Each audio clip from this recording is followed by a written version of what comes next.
My mission is simple, to make you money. I'm here to level the playing field for all investors.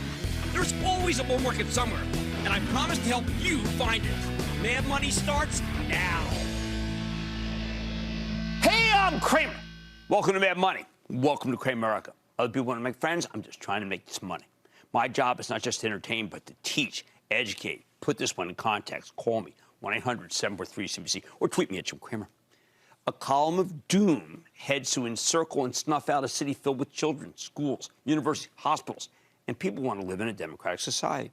A Fed chief heads to Capitol Hill to talk about lowering the boom on an economy that's become too hot to handle, rampant inflation, oil soaring off the charts. This combination of doom and boom naturally produces gloom.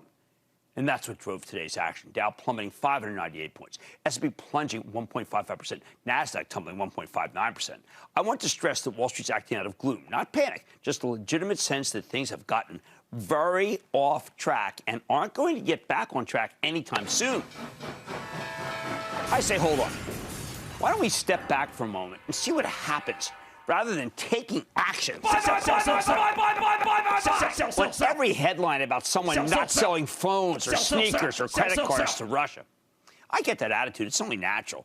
As we're waiting for Fed Chief Jay Powell to explain patiently how the war in Europe won't slow down our economy enough to break inflation, the horrors in Ukraine make for a level of uncertainty that we haven't seen in ages, causing interest rates to plummet when normally they would be soaring.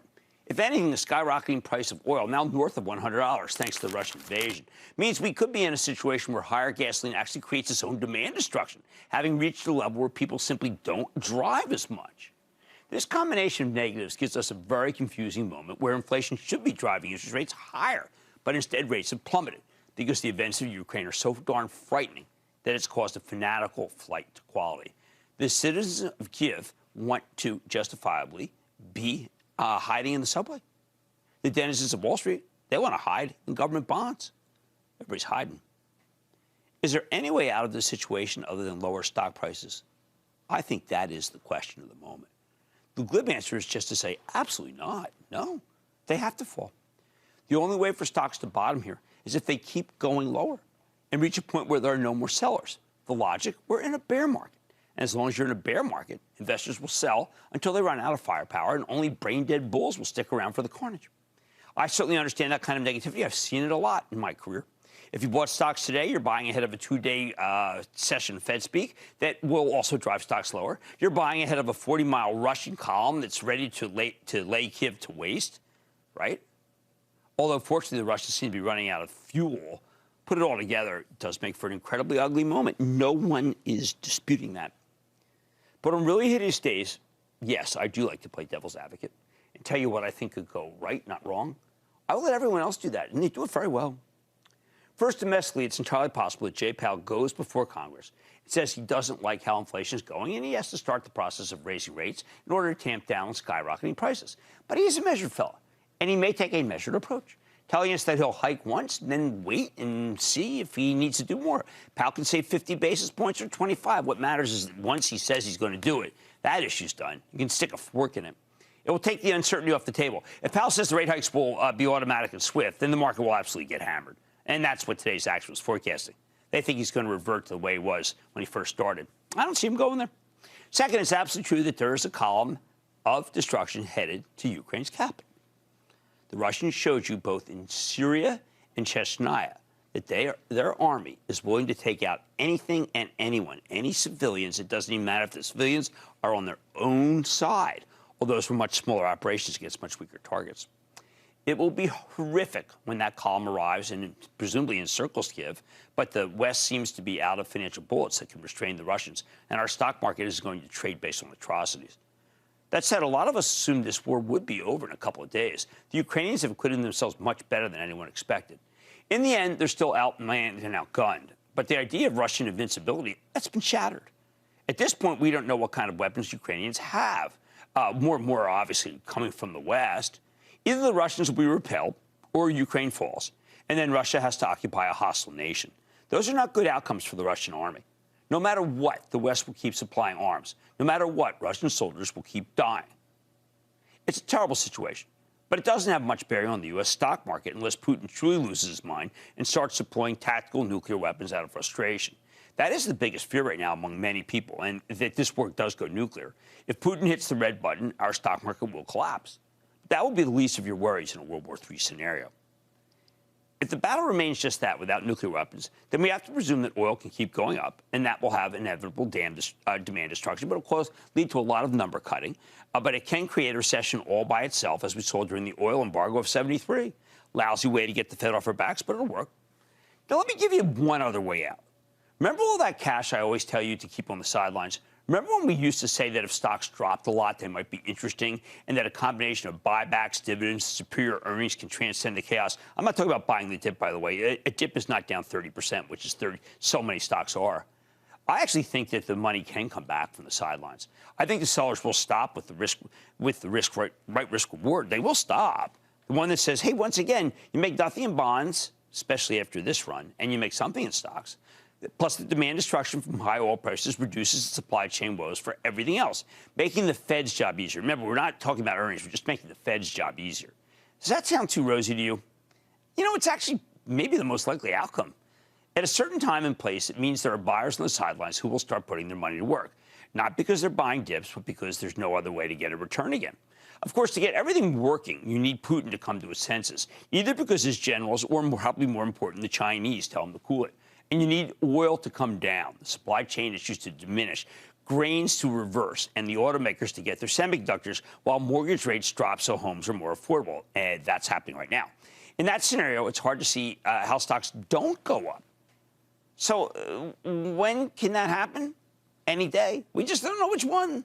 That's why it's right to have some cash and put it to work slowly in a disciplined fashion on the way down, as we attempt to do with my Travel Trust, which I urge you to follow by joining the CNBC Investing Club. Many bulletins today, not a lot of buys, still too early.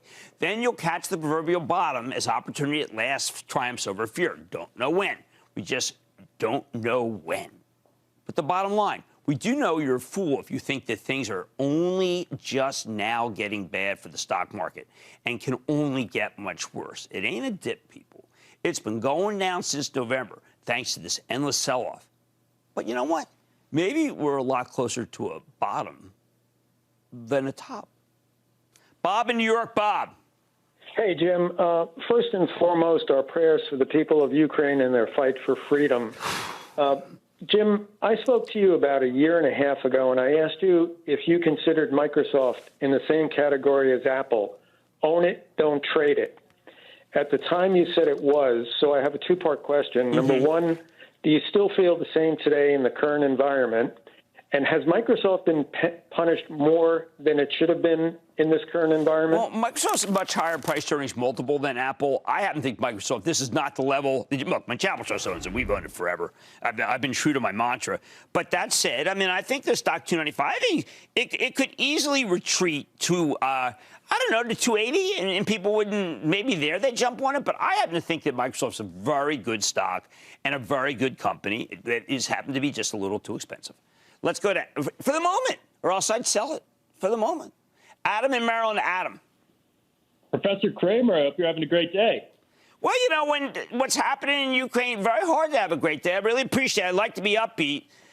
And I don't want to just sit here and say I hate a certain group of people, because that doesn't get us anywhere. But I find it a very sad time. Go ahead. I'm sorry.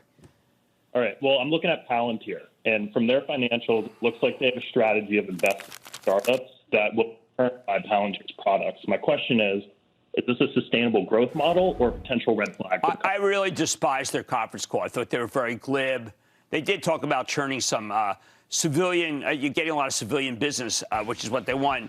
But, I mean, how can you buy that? I mean, look, if this stock were at 1,200, in other words, you just multiply, you did a reverse whatever split, then what you would see is people would be buying Palo Alto net. I think the attraction of Palantir is this ridiculous $12 handle, and I wish it weren't like that, because it is nowhere near as good as Palo Alto or CrowdStrike, for that matter, even Zscaler. Look, I think we may be a little closer to the bottom of this market. This is not a dip. No one's urging people to buy a dip. This is a slaughter. Well, okay, there's a real slaughter going on, so let me qualify that. This is a very big decline.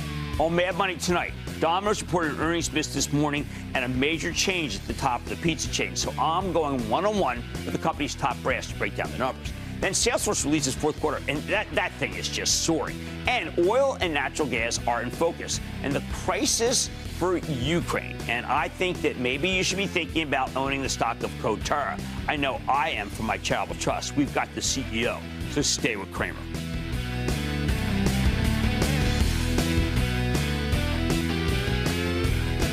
Don't miss a second of Mad Money. Follow @Jim Cramer on Twitter. Have a question? Tweet Cramer. #MadTweets. Send Jim an email to madmoney@cnbc.com or give us a call at 1-800-743-CNBC. Miss something? Head to madmoney.cnbc.com.